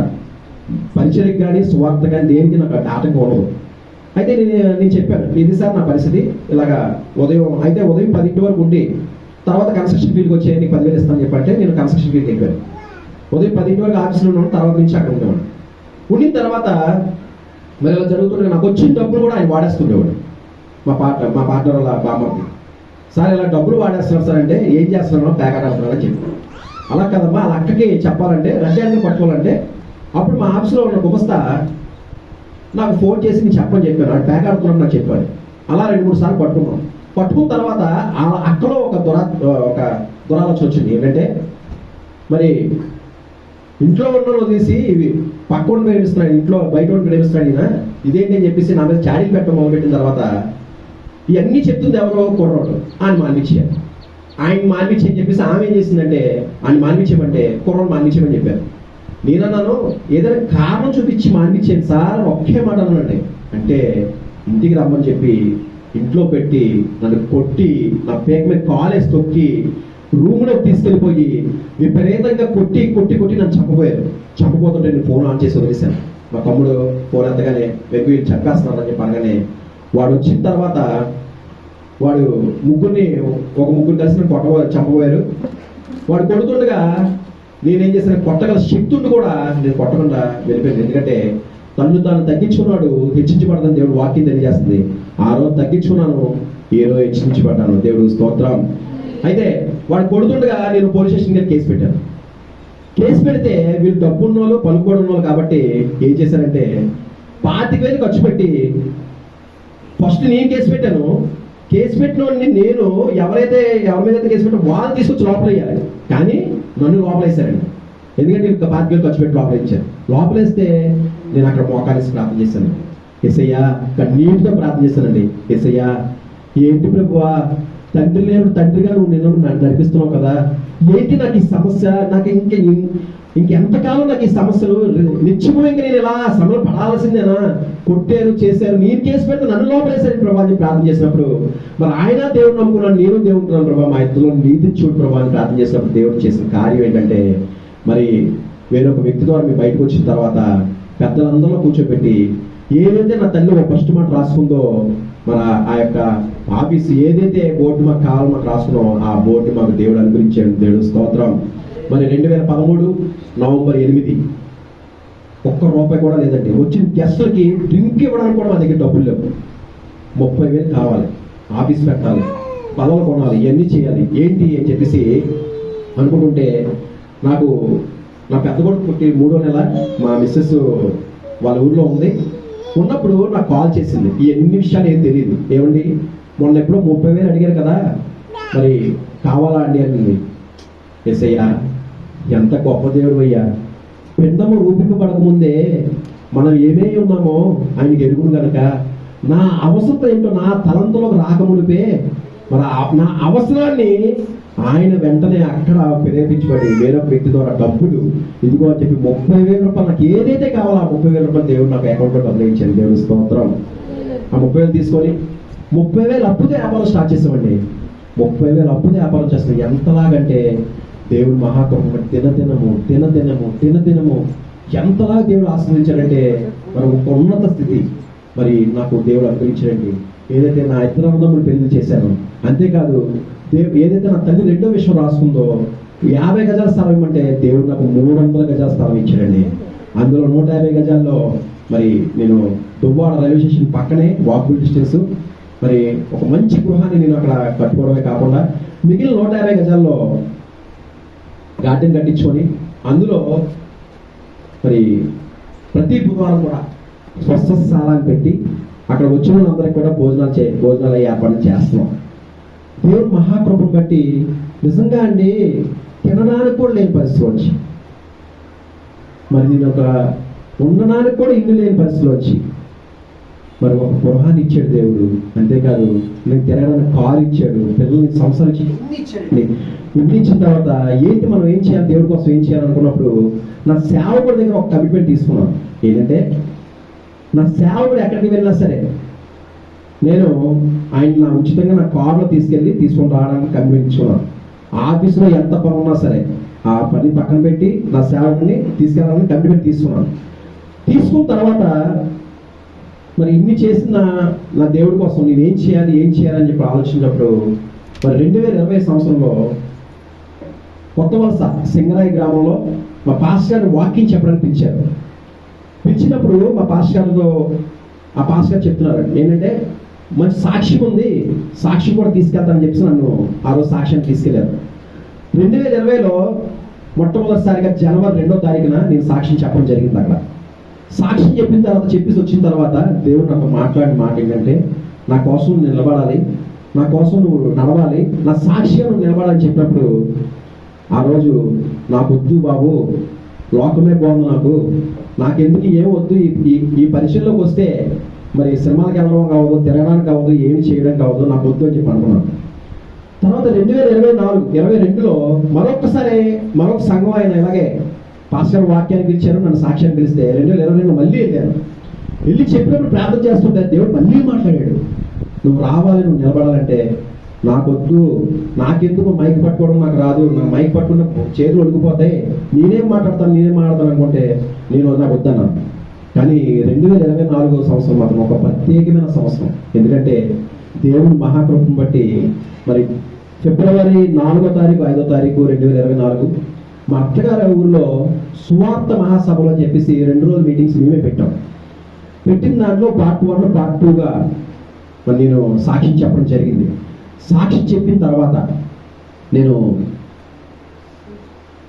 సాక్షి చెప్పి వస్తుండగా ఒక 10 మంది కుర్రాళ్ళు వచ్చారు, నా చేయి పట్టుకున్నారు, అన్నా నీ సాక్ష్యమైన మాకు మరి దేవుడు తెలుసుకుంటామన్నా, మారుమనసు పొందుతామన్నా అని చెప్పేసి అన్నప్పుడు మా పాస్టర్ వెంటనే నా భుజం మీద తట్టి నీ సాక్ష్యం ఫలించింది అయ్యా అన్నారు. అప్పుడు నేను డబ్బు సంపాదించిన, కారులో తిరిగిన, ఇంకేం చేసినా నాకు ఆ సంతోషం అనిపించలేదు. కానీ దేవుళ్ళు అంటే ఆ హృదయం ఒక్కసారిగా ఎందుకు తెలియని సంతోషం అండి. మరి నేను మా డాడీ చనిపోయిన తర్వాత ఆయన 3 లక్షల రూపాయలు నేను తీరుస్తానని చెప్పినప్పుడు కానీ, దురాత్మలో బాధపడినప్పుడు కానీ, అమ్మాయి మ్యారేజ్ క్యాన్సిల్ అయిపోయిన తర్వాత మళ్ళీ ఇంకొక అమ్మాయితో మ్యారేజ్ సెట్ అయినప్పుడు కానీ, లేకపోతే నేను ఇల్లు పెట్టుకోకుండా కానీ, నా సేవల పక్కన తిరుగుతున్నప్పుడు కానీ ఎప్పుడు కూడా నాకు సంతోషం అనిపించలేదు. అంత సంతోషం అనిపించలేదు కానీ తెలియని సంతోషం హృదయంలో నా హృదయాన్ని కదిలించిందని ఆ వ్యక్తి చెప్తున్న మాట ప్రకారం నా హృదయం కదిలించింది. ఎందుకంటే ఈరోజు మనం మహా 70 ఏళ్ళు 80 ఏళ్ళు బతుకుతాం. చనిపోయిన తర్వాత మనం ఎక్కడికి వెళ్తాం? చాలా మంది యెహో ఇల్లు కట్టించిన కట్టువాడు ప్రయాసమే అర్థమే అని చెప్పి దేవుడు వాక్యం తెలియజేస్తుంది. ఇల్లు అంటే మనం నివసిస్తున్న ఇల్లు అనుకుంటారండి. కాదండి. నేను తెలుసుకున్న వాక్యం చదివిన కానించి, బైబిల్ చదువుతున్న కానించి నాకు తెలుసుకున్న విషయాలు ఏంటంటే, హృదయం అనే ఇల్లు. నీ హృదయమైన ఇల్లులో ఎప్పుడైతే యేసుప్రభు నిజమైన రక్షకుడు అంగీకరించినప్పుడు, మరి అప్పుడండి నిజమైన ఇల్లు మన హృదయంలో ఇల్లు కట్టుకున్నప్పుడు అండి చాలా మంది ఏమంటారంటే, దేవుడు నమ్ముకో నీకు స్వస్థ వస్తుంది, దేవుడు నమ్ముకో నీకు ఇల్లు ఇస్తాడు, దేవుడు నమ్ముకో నీకు ఆశిస్తాడు. నేను అలాగే చెప్పాను సార్. ఎవరికైనా సరే ఏం చెప్పేవాడంటే, నువ్వు దేవుడు నమ్ముకో నీకు ఇల్లు ఇచ్చేస్తానని చెప్పాను. కానీ అది కాదని మనం చెప్పవలసింది. నీ హృదయాన్ని ఇల్లు, నీ హృదయాల ఇంట్లో ఎప్పుడైతే మనస్ఫూర్తిగా దేవుడిని అంగీకరిస్తావో అప్పుడు ఈ స్వస్థలేనా, ఈ ఇల్లేనా, ఇంకేదైనా సరే దేవుడు ఎప్పుడు ఇస్తానంటే నీ హృదయంలోకి ఎప్పుడైతే దేవుడిని అంగీకరించినప్పుడు మాత్రం వేస్తావు. ఇప్పుడు నేను వైట్ షర్ట్ వేస్తున్నాను, నేను చనిపోయిన తర్వాత ఈ వైట్ షర్ట్ వస్తుందా? నేను తిరిగే కార్ వస్తుందా? నేనన్న ఇల్లు వస్తుందా? లేకపోతే నేను ప్రేమించిన మనుషులు వస్తారా? నేను తిరిగిన ప్రాంతం వస్తుందా? ఏది రాదు. కానీ ఈ మాట విన్న నువ్వు యేసు ప్రభు నిజమైన రక్షకులను అంగీకరించి మారు మనసు పొంది రక్షణ పొందితే నా ఆత్మతో పాటు నీ ఆత్మ కూడా అక్కడ దేవుని స్తుతిస్తాడు. దేవుడు స్తోత్రం. దేవుడిచ్చిన ఆత్మ దేవుడి దగ్గరికి వెళ్ళాలంటే నిజమైన రక్షకుడు యేసుక్రీస్తును నమ్మాలి. నమ్మి విశ్వసించినప్పుడు నా ఆత్మతో పాటు నీ ఆత్మ కూడా, ఇందాక మనం ఆత్మతోనూ సత్యంతోనూ ఆరాధించాం. చాలా మంది మనం దేవుడితో సంభాషణ ఎప్పుడంటే, దేవుడితో ఎప్పుడు మనకు కనెక్ట్గా అవుతాడంటే అండి, సేవకుల వాక్యం ద్వారా కాదు, లేకపోతే మనం ఎప్పుడంటే ఆరాధనలో నువ్వు ఎప్పుడైతే మనస్ఫూర్తిగా బ్రదర్ ఆరాధన చేస్తుంటే నేను అంత ఫీల్ అయ్యాను నేను. ఎందుకంటే ఎంత బాగా ఆరాధన అంటే, ఇంత ఇరుగులో ఇంత చిన్నదాంట్లో ఎంత బాగా ఆరాధిస్తారా అని అనిపించింది నాకు. అంత బాగా ఆరాధిస్తే నిజంగా నేను దేవుడితో కనెక్ట్ అయిపోయాను. మన కనెక్టింగ్ ఎప్పుడు వస్తుందంటే, మనం మనస్ఫూర్తిగా ఆత్మతోనూ సత్యంతోనూ దేవుడిని ఆరాధిస్తున్నప్పుడు దేవుడికి మనకి సంబంధం దగ్గర అవుతుంది. ఎప్పుడు అవుతుందంటే ఆరాధనలోనే వస్తుంది. వాక్యం చెప్తున్నప్పుడు కానీ, వాక్యం ఎందుకు మనం సరి చేసుకోవడానికి, మనల్ని సరి చేసుకుని నువ్వు సంపాదించే సంపాదన వల్ల నీ కుటుంబం ఒకటే పోషించబడుతుంది. నీ ఒక్క రక్షణ వల్ల నీ కుటుంబం అంత రక్షణ రాదు. కానీ నీ దేవుడు వాక్యం అనే హృదయంలో ఉంటే నీ దేవుడు అనేక కుటుంబాలు రక్షించబడతాయి. నీ ప్రార్థన వల్ల అనేక కుటుంబాలు రక్షించబడతాయి. నీ ప్రార్థన అనేక కుటుంబాలు కట్టబడతాయి. అనేక మంది మారు మనసు పొందుతారు. అంత పవర్ దేనికి ఉందంటే ఈ పరిశుద్ధ గ్రంథానికి ఉంటుంది. ఏది దేవుడు నమ్ముకుంటే కష్టాలు వస్తాయి, దేవుడు నమ్ముకుంటే ఎరువులు వస్తాయి, దేవుడు నమ్ముకుంటే ఏంటి మతం మార్పిడి. నా కులం మారలా, నా ప్రాంతం మారలా, నా వృత్తి మారలా, మరి నా నడక మారలా. మరి మారింది ఏంటి? నా హృదయం మారింది, నా మాట మారింది, నా నడిపింపు మారింది, నా ఆలోచన మారింది. లోకం కాదు, నా దేవుడి కోసం బతకాలని నిర్ణయించుకొని ఏది మార్చిందంటే ఈ పరిశుద్ధ గ్రంథం మార్చిందండి. ఒక తాగుబోతుని కానీ, అనేకమైన గ్రంథాలు ఉన్నాయి. ఒక తాగుబోతుని మార్చలేదు, ఒక తిరుగుబోతుని మార్చలేదు, ఒక వ్యభిచారిని మార్చలేదు. కానీ ఈ పరిశుద్ధ గ్రంథం అనేక మంది తాగుబోతులు మార్చింది, అనేక మంది తిరుగుబోతులు మార్చింది, అనేక మంది వ్యభిచారాలు మార్చింది, అనేక మంది మాంత్రికులు మార్చింది. ఈ పరిశుద్ధ గ్రంథానికి అంత శక్తి ఉంది. ఎందుకంటే ప్రతి ఒక్కరి జీవితాలు మా నాన్నగారు చనిపోయిన తర్వాత రాయలేదండి గ్రంథం. ఇప్పుడు 121 అధ్యాయం 1-2 వచనాలు ఇందాక చదువుకున్నప్పుడు మరి మా నాన్నగారు చనిపోయిన రాసిన మాట కాదు ఇది, లేకపోతే నేను పుట్టిన తర్వాత రాసిన మాట కాదు. కొన్ని వేల సంవత్సరాల కిందట రాసిన గ్రంథం అండి ఇది. ఇప్పుడు ఒక విషయం సాక్ష్యం చెప్పిన తర్వాత ఒక్కొక్కరు అభిప్రాయం ఒక్కొక్కరు చెప్తే ఒక్కొక్కరు ఒక్కొక్కలా చెప్తారు. కానీ 40 మంది కలిసి 1500 ఏళ్ల కిందట ఈ గ్రంథం రాసినప్పుడు మొత్తం 40 మంది కూడా ఒకేలా రాశారు. ఎందుకంటే పరిశుద్ధులైన దేవుడు వాళ్ళందరూ హృదయాల్లోకి ఒకేలా రాయించారండి. దేవుడు స్తోత్రం. అంత పవర్ ఉందని వాటికి. అయితే మరి ఇన్ని చేసిన నా దేవుడికి 2024 మరి ఆ రోజు ఆ మాట చెప్పిన తర్వాత నా దేవుడి కోసం పథకాలను నిర్ణయించుకున్నప్పుడు సాతాను ఊరుకుంటుంది ఏంటండి. మొన్నార్ వెళ్ళాం. మొన్నార్ వెళ్ళిన తర్వాత మేము మొన్నార్ చూసుకొని కిందకు వస్తుండగా బాగా ఫాగ్ పడుతుంది, వర్షం పడుతుంది. ఎదురుగా వచ్చిన వాళ్ళు ఎవరు కనబడట్లేదు. ఎదురుగా ఒక జీప్ వస్తుంది. మరి మా జీప్ వెళ్తుంది. ఆ లైటింగ్కి కనబడక కొంచెం లెఫ్ట్కి వెళ్ళాడు. లెఫ్ట్కి వెళ్ళగానే చిన్న గోయిలో టైర్ కింద చిన్న గోయిలో పడింది. పడగానే వాడేమనుకున్నాడంటే చిన్న గోయి అనుకొని ఫ్రంట్ గేర్ వేసి మళ్ళీ బ్యాక్ వేసాడు. బ్యాక్ వెళ్ళిన తర్వాత ఇలా జారిపోతుంది, ముందుకు రావట్లేదు బైక్ జీపు. మా పాస్టర్ గారు నేను ఇలా 12 మంది అక్కడ జీపులో ఉన్నాం. ఉంటే అది వెనక్కి వెళ్ళిపోతుంది, జారిపోతుంది. మా పాస్టర్ గారు పెద్ద పెద్ద కేకలు, చనిపోతున్నాం అని చెప్పేసి ఇలా జీపు ఒక పక్క ఒరిగిపోయింది. ఒరిగిపోయిన తర్వాత అక్కడికి వెళ్ళిన తర్వాత ఒక దగ్గరికి వెళ్ళేది ఆగింది. ఆగగానే డ్రైవర్ దిగాడు. పక్కనే ఇంకో వ్యక్తి దిగారు. దిగిన నన్ను దిగమన్నారు. నేను దిగి జీప్ పట్టుకుని ఇలా లాగాను. జీప్ ఒక పక్క ఇలా ఒరిగింది. ఒరగగానే మొత్తం అందరూ కింద దిగిన తర్వాత అక్కడికి వెళ్ళి చూస్తే ఏమాపిందంటే ఒక బండ ఆపిందండి. క్రీస్తు అనే బండ ద్వారా మా 12 మంది సజీవంగా, మాకు ఎటువంటి ప్రమాదం లేకుండా దేవుడు మమ్మల్ని రక్షించాడని దేవుడు స్తోత్రం. మరి చూసుకొని ట్రైన్ ఎక్కిన తర్వాత ఒక 50 నిమిషాలు అయింది. ప్రయాణం చేస్తుంది. 40-50 స్పీడ్లో ట్రైన్ వెళ్తుంది. మేము ప్రయాణం చేసాం. మేము 3వ బోగిలో ఉన్నాం. ప్రయాణం చేసిన ఒక 50 నిమిషాల తర్వాత బోగి 2 కిలోమీటర్లు వెళ్ళిపోయింది దగ్గర. మేము ప్రయాణం చేస్తున్న ట్రైన్ ఒక పక్క వచ్చింది. ఆ బోగి ఒకటే 2 కిలోమీటర్లు వెళ్ళిపోయింది. ఈ రోజు ట్రైన్ యాక్సిడెంట్ చూస్తున్నామండి. ఎంతమంది చనిపోతున్నారో, కానీ దేవుడు అక్కడ కూడా మాకు ఎటువంటి గాయం లేకుండా, ఎటువంటి ప్రమాదం లేకుండా మళ్ళీ సజీవంగా మేము వైజాగ్ వచ్చాం. ఈ జరిగిన తర్వాత ట్రైన్ ఆగింది. ఎందుకు ఆగిందో బయటకు చూస్తే ఇంజిన్ వెళ్ళిపోయింది. మళ్ళీ ఇంజిన్ వచ్చారు. మళ్ళీ అన్ని సెట్ చేసుకున్న తర్వాత నేను ఫాస్ట్గా దగ్గరికి వెళ్ళాను. ఏంటి మొదటి ఏం జరిగిందంటే దగ్గర ఇలాగా ట్రైన్ లాగా అయిన దగ్గర అంటే ఫోన్ ఆన్ చేసి ఒక మాట అనిపిస్తుంది. సుడిగాలిలో మిగిలిపోయిన నీ జీవితం దేవుడు లేవనెత్తబోతున్నాడు. అపవాది ఈ లోకంలో నీ పేరే నిలబడకుండా చేయాలని ప్రయత్నాలు చేశాడు. చివరికి ఓడిపోయాడు. నా దేవుడు నిన్ను గెలిపించబోతున్నాడు నమ్మో. అసలు ఈ మాట చూసి విన్న తర్వాత ఎంత భయపడ్డా మేము. మా దేవుడు మా పక్కన నుండి మాకేంటి భయం అని చెప్పేసి 1000 ఏనుగుల బలం వచ్చిందండి. దేవుడు స్తోత్రం. మరి రీసెంట్గా మేము హైదరాబాద్ వెళ్ళాం. మా పాస్టర్ ఫ్యామిలీ, మా ఫ్యామిలీ అందరూ కలిసి రిటర్న్ వస్తుండగా సూర్యాపేట వచ్చాం.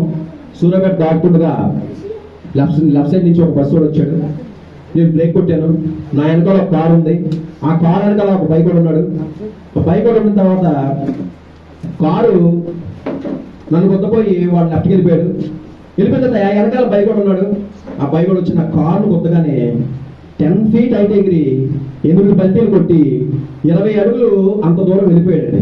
కానీ నా దేవుడు మహాకృపను బట్టి తన అరచేతిలో తనకి ఎటువంటి గాయం కాకుండా సజీవంగా మరి మేము ఏ కారులో అయితే మేము వచ్చామో అదే కారులో మళ్ళీ తిరిగి వైజాగ్ వచ్చామండి.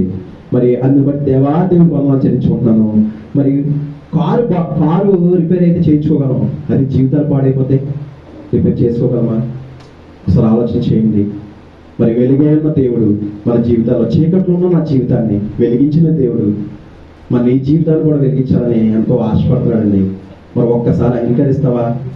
యేసయ్య నిజమైన దేవుడు, నన్ను రక్షిస్తాడు, నన్ను స్వస్థపరుస్తాడు, నన్ను బలపరుస్తాడని చెప్పేసి ఒక్కసారి మనసులో అనుకుంటావా? నీ హృదయం తలుపు ఒక్కసారి తెరిచి, ఆ తలుపు తెరిచి దేవుని ఒక్కసారి మనసులోకి అంగీకరిస్తావా? మరి ఇన్ని చేసిన నా దేవుడికి నేనేం చేయాలి? ఏం చేయగలంటే, ఎంతకాలం నా కుటుంబం కోసం బతికాను, ఇక మీదట నా దేవాది దేవుడి కోసం బతకాలని ఆ రోజు నిర్ణయించుకున్నాను. ఆ ప్రయాణం ఈరోజు ఇక్కడ వరకు రాగానే గొప్ప కృప అనిపించిందండి.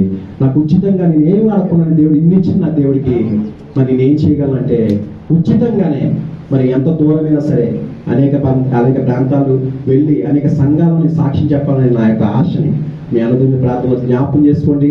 మరి నేను చాలా ప్రాంతాల్లో నేను అసలు ఆ డేట్స్ కూడా ఖాళీ ఉండట్లేదు.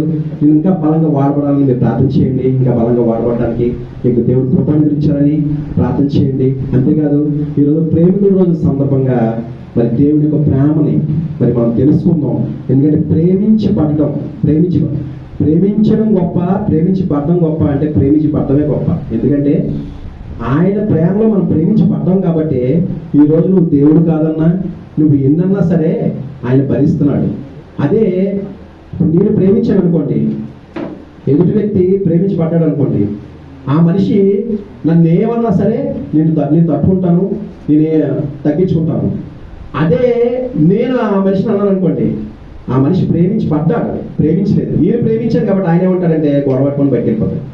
కానీ దేవుడి చేత మనం ప్రేమించి పడ్డాం కాబట్టి ఎంతమంది ఎన్నన్నా సరే మనం మరి ఈరోజు ఇలా ఆ ప్రేమను బట్టి మనం అంతా ఇంకా సంతోషంగా ఇలా ఉండగలుగుతున్నాం. అంతేకాకుండా ప్రతి క్రైస్తవుల్లోని లేకపోతే ప్రతి మనిషిలోని 4 విషయాలు మరి మనకి ఉండకూడని కొన్ని ఉన్నాయి. అవి ఏంటంటే, నాకు తెల్లవారుజామున ప్రార్థన చేస్తున్నప్పుడు దేవుడు నాకు ఈ విషయాన్ని ఎందుకో బయలుపరచమన్నాడు. అంటే కొంచెం చెప్తాను అటు ఇటుగా, ఫస్ట్ టైం చెప్తున్నాను. ప్రతి క్రైస్తవుడికి ఉండకూడని లక్షణాలు: ధనాపేక్ష, స్త్రీ సాంగత్యం, అధికార వ్యామోహం, చేసిన మేలు మరిచిపోవడం. ధనాపేక్ష ఏమైనా ఇందాక చెప్పాను కదా, మనం చనిపోయిన తర్వాత కరోనాలో చాలా మంది చనిపోయారు. డబ్బు కాపాడగలిగిందండి? ఎంత డబ్బు ఇస్తారు, బాబు నీకు 4 కోట్లు ఇస్తాను, 5 కోట్లు ఇస్తాను అని బ్రతికించమన్నారు. ఏ డబ్బు అయినా బ్రతికించగలిగిందా? కానీ మనం ఆ డబ్బు కోసం ఆశపడతాం. నిజంగా నేను నా తండ్రి చనిపోయిన తర్వాత తినడానికి కూడా లేని పరిస్థితులు వచ్చి నాకు డబ్బు వచ్చిన తర్వాత నాకు డబ్బు వ్యామోహం పెరిగిపోయి కొంచెం పొగరు పెరిగిపోయింది, కొంచెం గర్వం పెరిగిపోయింది. అయితే తర్వాత ఎప్పుడైతే ఈ బైబిల్ చదివిన తర్వాత ప్రతి ఒక్కరూ ఒకటి గమనించండి, తెల్లవారుజాము ప్రార్థన చేయడం నేర్చుకోండి. ప్రార్థన చేయడం వల్ల నేను ప్రార్థన చేస్తుండగా దేవుడు నాతో మాట్లాడుతున్న మాటలు నిజంగా బైబిల్ చదువుతుంటే, బైబిల్లోని సత్యాన్ని గెలుస్తుంటే మనకు అర్థం కాదు, కానీ అర్థం చెప్పడానికి మనకు సేవకులు ఇచ్చాడు దేవుడు. ఎందుకంటే మనం బైబిల్ చదువుతాం కానీ మనకు అర్థం కాదు. అర్థం అయిపోయినా చదవండి, ఏదో ఒక రోజు ఆ మాట అర్థం అయినప్పుడు ఆ మాట నీ హృదయంలో ఉంటుంది. అలాగే ప్రతి మాటగా నా హృదయంలో ఉంటుంది. నేను చెప్పగలుగుతానండి. ఎలాగంటే సేవకుల ద్వారా మనకి ఈ యొక్క మాటలు అర్థం చెప్పడానికి మనకి సేవకులు ఇచ్చాడు దేవుడు. అందుకే సేవకులకు మనకు చాలా ఇంపార్టెంట్. చాలా మంది సేవకుల్ని చాలా ఇచ్చేస్తారు. అలా దయచేసి మాత్రం మీరు అలా, ఎందుకంటే వాళ్ళు అభిషేకించిన వ్యక్తులు, వాళ్ళు మనం గౌరవిస్తే దేవుడు గౌరవించినట్టే, మనం వాళ్ళు తిరిగితే దేవుడు తిట్టినట్టే. కాబట్టి ఆలోచన చేయండి. అలాగా నేను ధనం వైపు ఉన్నప్పుడు, నేను ఈ యొక్క ఎక్కువగా ఆలోచిస్తున్నప్పుడు, చనిపోయిన తర్వాత ఈ డబ్బు కానీ ఏది రాదు. ఏం వస్తుందంటే ఆత్మే వస్తుంది. మన ఆత్మ తప్ప ఇది ఏది రాదు. అలాంటప్పుడు ఈ డబ్బు మనకి ఎందుకు? దేవుడి కోసం ఖర్చు పెట్టాలి, దేవుడి కోసం బతకాలి, సువార్త కోసం అండి, సువార్త కోసం. మొన్న ఒక సాక్ష్యం విన్నాను. ఒక 4 ఇళ్ళ పాసి పని చేసుకునే ఆవిడంట డబ్బులు పోగబెట్టి ఒరిస్సాలోని ఒక సాహు అనే గ్రామంలో సువార్త సభలు పెట్టమని చెప్పేసి ఒక పాస్టర్ దగ్గరికి వెళ్ళి పాస్టర్ని అడిగిందంట. అమ్మా, సువార్త సభ పెట్టాలంటే 3 రోజులు మీటింగ్స్ పెట్టాలంటే గోల్డ్ డబ్బు ఖర్చు అవుతామ్మా, మరి డబ్బు నువ్వు ఇవ్వలేవు, మరి గోల్డ్ డబ్బుతో సమస్య కదా అని చెప్పంటే, అయ్యా నేను 4 ఇళ్లలో పని చేస్తున్నాను, నా దగ్గర కొంత డబ్బు ఉంది, ఈ డబ్బు తీసుకో బాబు, ఇప్పుడు ఇది మార్చిన నవంబర్ నెల కదా, ఇంకా 4 నెలలు నేను పని చేస్తాను, ఆ వచ్చిన డబ్బు కూడా నీకు ఇచ్చేస్తాను. మా ఊర్లో యేసు ప్రభు అంటే ఎవరో తెలియదు బాబు, నువ్వు వచ్చి 4 మాటలు చెప్పు బాబు అని చెప్పేసి అంటే, అలా కదమ్మా ఎంత ఉన్నాయి నీ దగ్గర అంటే 85,000 రూపాయలు చేతికిచ్చిందంట. చేతికిచ్చిన తర్వాత మరి నువ్వు అన్నం తింటానుకమ్మా అంటే, బాబు నేను 4 నెలల్లో ఆ నెలలో మిగిలిపోయి ఇస్తున్నారు, నా భర్త నేనే కదా శుభ్రం తిరిగి బతుకుతున్నాను, కాబట్టి ఈ డబ్బు నుంచి బాబు అని చెప్పేసి ఆ సువార్త పెడదామని చెప్పేసి అక్కడ సాహు అనే గ్రామానికి వెళ్ళి సువార్త చెప్పారు. సువార్త సభ పెడితే ఆ ఫస్ట్ రోజు చాలా మంది వచ్చి వ్యతిరేకించి ఆ యొక్క సభను క్యాన్సిల్ చేశారు, చేయనివ్వదంట. చేయలేకపోతే ఏంటమ్మా ఇలా జరిగింది, ఏం చేద్దామంటే, ఎందుకు బాబు భయపడతావు, ఊరు బయటికి వెళ్ళి సువార్త చెప్తాం, ఊరు బయట వీళ్ళందరి దగ్గరికి వెళ్తా, నేను వాళ్ళ కాలు పట్టుకుంటా, వీళ్ళందరినీ అక్కడ తీసుకొస్తానని చెప్పేసి మొత్తం అక్కడ ఎంతమంది ఉన్నారో ఆ గ్రామంలో ఉన్న అందరి దగ్గరికి వెళ్ళి కాలు పట్టుకొని, బాబు నీకు టిఫిన్ ఇస్తాను, భోజనం పెడతానని చెప్పేసి 4 మంది అందరినీ కూడా 3 రోజులు కూడా అక్కడ మీటింగ్స్ పెట్టిందే కాకుండా వాళ్ళందరికీ భోజనాలు ఏర్పాటు చేసిందంటండి. ఆ మాట విన్న తర్వాత వాయిస్ ఆ మెసేజ్ చదివిన తర్వాత ఏంటి, నేను నిజంగా అండి చాలా డబ్బు వేస్ట్ చేశాను. నా పక్కన గార్డెన్కి 12 లక్షల రూపాయలు ఖర్చు పెట్టాను, నా ఇల్లు 1,20,00,000 పెట్టి కట్టాను, పాస్ పని చేసుకునే ఆవిడ 400 సంపాదించే ఆవిడ అంత డబ్బు పోకపోతే సువార్త కోసం ఖర్చు పెడుతుంది. కానీ మనం సువార్త ప్రకటించలేకపోతున్నాం. ఎంత మనం అంటే వాళ్ళకన్నా మనం ఒక ఉన్న స్థితిలో ఉన్నామే, ఒక పరిస్థితిలో ఉన్నామే. నాకు ఆ రోజు సిగ్గేసింది. బతికితే క్రీస్తు, చావైతే లాభం అని ఆ మాట విన్న తర్వాత నేర్చుకున్నాను. కాబట్టి మన సువార్త ధనం ముఖ్యం కాదండి, సువార్త అన్నది ముఖ్యం. ఎందుకంటే ఈ రోజు నీ దగ్గర ఇదేది ఉండదు, కానీ నువ్వు చెప్తున్న మాట బట్టి, ఈ మాట ప్రకారం నీ నిత్య జీవంలో ఒక పెద్ద మూట నీకు కట్టి ఉంటుంది. దేవుడు అక్కడ అనుగ్రహించిపోతాడు. ఇక్కడ ఉన్నది అనుభవిస్తావా, అక్కడ ఉన్నది అనుభవిస్తావా ఆలోచించుకోండి. నెక్స్ట్ స్త్రీ వ్యామోహం. చాలా మంది మనకు డబ్బు వచ్చిన తర్వాత మొట్టమొదటిగా మనకు పడిపోయేది ఏంటంటే మన కళ్ళు అండి, మన హృదయం దేని వైపు చూస్తుంది అంటే ముందు స్త్రీ వైపు చూస్తుంది. కాబట్టి దాన్ని కూడా మరి విడిచిపెట్టాలి. అది కూడా దేవుడు మన పరిశుద్ధతను పోగొడుతుంది. అది మన పరిశుద్ధంగా ఉండాలంటే ముందు ఏదో మన 10 ఆజ్ఞలు ఉన్నాయి కదా, ఆ మాటలో రాస్తుంది. కాబట్టి ఆ విషయంలో అదొకటి. నెక్స్ట్ గర్వం అండి, అధికార వ్యామోహం. ఒక చిన్న నాయకుడు, ఒక వీధిలో ఒక చిన్న నాయకుడు ఉన్నాడు అనుకోండి. నేను నా యూనియన్లో నేను చక్కగా మాట్లాడుతున్నానని అంటే ఎదుటి వ్యక్తిని ప్రశ్నిస్తుంటే వాళ్ళందరూ ఏమన్నారంటే, అమ్మా శివ నువ్వు చాలా బాగా మాట్లాడుతున్నావు, నువ్వు రేపు జనరల్ సెక్రటరీ అయిపో, ప్రెసిడెంట్ అయిపో అన్నారు. నాకు వ్యామోహం వచ్చింది, అమ్మో అధికార వ్యామోహం. వెంటనే ఏమైందంటే బాగుంది కదా అని చెప్పేసి ఇంకా ప్రశ్నించి మొదలుపెట్టాను. ఎవరు పడతా అంటే చెప్ప మొదలుపెట్టాను. నువ్వు చేస్తున్న తప్పు అని చెప్పి అంటుంటే వాళ్ళందరూ ఏం చేస్తారు తెలుసండి, నా వ్యాపారం దెబ్బేస్తారు. ఎలాగంటే పార్టీలకు ఫోన్ చేసి ఇదంతటి కారణం శివే, మీ మీద కంప్లైంట్లు ఇస్తున్నాడు అని చెప్పేసి నా వ్యాపారం చెరగొట్టని చూశారు. కానీ నా దేవుడు సజీవుడు అండి. అప్పుడు దేవుడు నాతో మాట్లాడాడు, బాబు ఇది కరెక్ట్ కాదు, నువ్వు ఎదగలుగుతాను. అలాగే మనం చిన్న స్థాయిలో ఉన్నప్పుడు పెద్ద స్థాయికి వెళ్ళాలని ఆశపడతాం. మరి నీ అధికార దాహం ఉంటే నీ అధికారం ఏమైనా పోనీ నిన్ను నిత్య జీవంలో తీసుకెళ్ళదు. కాబట్టి అందుని బట్టి అది కూడా మనకి దూరంగా ఉంటే చాలా మంచిదని నా యొక్క అభిప్రాయం. అంతేకాకుండా మేలు చేసిన మర్చిపోకూడదండి. నా తండ్రి చనిపోయిన తర్వాత దేవుడు ఒక ఆయన ప్రేరేపించి బట్టి ఆయన నన్ను కాపాడాడు. 10 సంవత్సరాల తర్వాత నేను తగ్గించుకొని ఆయనకి ఫోన్ చేశాను. ఎందుకంటే సార్ నేను ఇల్లు కట్టుకున్నాను సార్ మరి నా గృహప్రవేశానికి రావాలి సార్ అని ఫోన్ చేశాను. ఎందుకంటే నన్ను ఆ రోజు ఆయన కానీ నాకు సపోర్ట్ చేసి నన్ను లేకపోతే నేను ఈరోజు ఇక్కడ ఉన్నాను. ఆ రోజు దేవుడు ఆయనలో ఉండి నన్ను లేపాడు. కాబట్టి ఆ మేలు మర్చిపోకుండా ఆయన నన్ను కొట్టాడని చెప్పేసి నేను ఇచ్చేసుకుంటే అది కరెక్ట్ కాదండి. ఎందుకంటే తప్పు చేసేవాడు కన్నా తప్పు చేసి పశ్చాత్తాపపడడం అంటే దేవుడు చాలా ఇష్టం. అలాగా ఆయన చెప్పిన మాట ఏంటి చెప్పనా, ఒక కోటీశ్వరుడు రాజీనగర్లో అంటే దువ్వాడ రోడ్లోని ఆయనకి ఒక పెద్ద బిల్డింగ్ ఉంది, 4 కోట్లు విలువ చేసి నెలకు 4 లక్షల రూపాయలు రెంట్ వస్తుంది. అలాంటి ఆయనకి నేను ఫోన్ చేసి అడిగితే ఆయన చెప్పిన మాట ఏంటో తెలుసండి, శివ నన్ను క్షమించమా అన్నారు. ఎందుకు తెలుసండి, ఆయన చేసిన తప్పు అని దేవుడు ఆయనతో మాట్లాడి 10 సంవత్సరాల తర్వాత ఆయన నాకు క్షమాపణ చెప్పనవసరం లేదు, కానీ ఆయన నాకు క్షమాపణ అడిగాడండి. నన్ను క్షమించు సార్, మీరు ఆ మాట అంటారేంటి సార్ అన్నాను. కాబట్టి మనకి ఎవరైతే మేలు చేశారో మరి కీడు చేయటం మేలు కొరికే చెప్పి ఉంటుంది. కానీ మనం ప్రతిదీ కూడా మన కీడు చేసిన కూడా ప్రేమించాలి. అలాగా నన్ను ఆయన చేసినప్పుడు నేను ఆయన ఫోన్ చేసినప్పుడు ఆయన క్షమాపణ అడిగాను. నాకు ఎంత సంతోషం అనిపించిందంటే అంత పెద్ద వ్యక్తి నాకు క్షమాపణ చెప్పడం ఏంటి. కాబట్టి మనం మేలు చేసేవాళ్ళు మాత్రం ఎప్పుడు కూడా మర్చిపోద్దు. ఎవరికైనా మనం మేలు చేయడానికి చూడాలి. అందుని బట్టి మరి ఈ ఒక్క విషయంలో మీరందరూ కూడా మీ అందరి ప్రాంతంలో జ్ఞాపకం చేసుకోండి.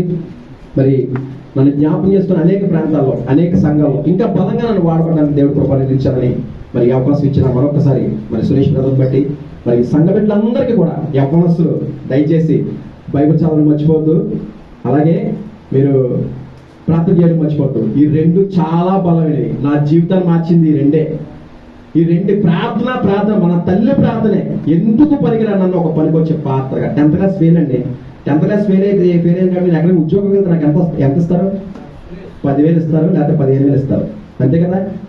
నేను ఈరోజు సంపాదిస్తున్న నెలకి నా రోజు వ్యాపారం చేసేది దేవుడు. 10th క్లాస్ ఫెయిల్ అయితే నెలకు వస్తుంది, కానీ నా రోజు వ్యాపారం అయిపోయిందండి. అది ఎవరు చేయగలరంటే ఒక దేవుడు ఒకరే చేయగలరు. అంటే డబ్బు ఇస్తారని నేను అనట్లేదు, కానీ నేనేమంటున్నానంటే విశ్వాసంతో ప్రార్థన చేయండి. ఎక్కడ కూడా అపవాదికి మాత్రం ప్లేస్ ఇవ్వద్దు. మన స్నేహితులు ఎవరైనా సరే మనం కించపరిచిన ఏమైనా అన్నా సరే మీరు వాళ్ళని ప్రేమించండి. వాడు కొట్టినా సరే ప్రేమించండి. ఏదో ఒక రోజు వాడు మారుతాడు. ఎందుకంటే నన్ను కొట్టారని నేను కానీ మనసులో పెట్టుకుని ఉంటే 10 సంవత్సరాలతో ఫోన్ చేసిన తర్వాత ఆయన క్షమాపణ అడిగాడు నన్ను. అలాంటి సంతోషం అది అనుభవించడం నాకు తెలుసు. కాబట్టి అలాగే మీరు దయచేసి ఎవ్వరు కూడా దేవుడు నమ్ముకున్న మనము రక్షణ పొందకుండా మన రక్షణ పొందాలి, అర్జెంటుగా రక్షణ పొందాలి. ఎందుకంటే మన పుట్టుక మన చావు రెండు కూడా దేవుడి చేతిలో ఉంది. ఈ మధ్యలో ఉన్న మన జీవన ప్రయాణం మాత్రం మన చిత్తానికి దేవుడు ఆగ్రహించాడు. మీకు నచ్చినట్టు పాత్రం అని చెప్పి అర్థాంతరంగా మన జీవితంగా ఆగిపోయింది అనుకోండి, మనం ఎక్కడికి వెళ్తాం? నరకానికి వెళ్తాం. ఈ రోజు చెప్పడానికి నేను ఉన్నాను, పాస్టర్ గారు ఉన్నారు, తల్లి ఉంది, తండ్రి ఉన్నారు, అందరూ ఉన్నారు. ఆఖరికి యేసయ్యా దేవుడా అని అడిగితే దేవుడు కూడా నీ మాట విన్నానుకున్నాడు. లేదు నాకు ఇంకా టైం ఉంది అంటావా? అక్కడ చనిపోయిన తర్వాత నువ్వు తండ్రి అన్నా, పాస్టర్ గారు అన్నా, ఫ్రెండ్ అన్నా, ఆఖరికి దేవుడు అన్నా సరే సర్లే బాబు ఇంకా టైం ఉంది అంటాడండి. కాబట్టి ఆలోచన చేసి రక్షణ పొందకపోతే రక్షణ పొందండి. అది మనకు ఒక సర్టిఫికేట్ అది. ఎందుకంటే పాస్వర్డ్ టైపు నీ ఇన్స్టాగ్రామ్కి పాస్వర్డ్ లాగా, లేకపోతే నీ ఫోన్కి పాస్వర్డ్ లాగా, లేకపోతే నీ ఫోన్ పైకి పాస్వర్డ్ లాగా, ఇవన్నీ ఎంత ఇంపార్టెంటో మన దేవుడు నమ్ముకుని మనం రక్షణ కూడా అంత ఇంపార్టెంట్. కాబట్టి రక్షణ పొందాలంటే రక్షణ పొందండి. దేవుడి మహాకృపను బట్టి ఈ యొక్క స్థలాన్ని దేవుడు ఇంకా బలంగా వాడుకోవాలని, అనేక మంది ఇక్కడ రక్షించబడాలని, అనేక మంది ప్రజల యొక్క ఆశను బట్టి అనేక మంది నూతన శక్తి, నూతన ఆత్మలు ఇక్కడ రావాలని, ఇది ఒక పెద్ద సంఘంగా ఎదగాలని మనసుతో కోరుకుంటూ దేవుడు చిన్న మాటలు దీవించును గాక.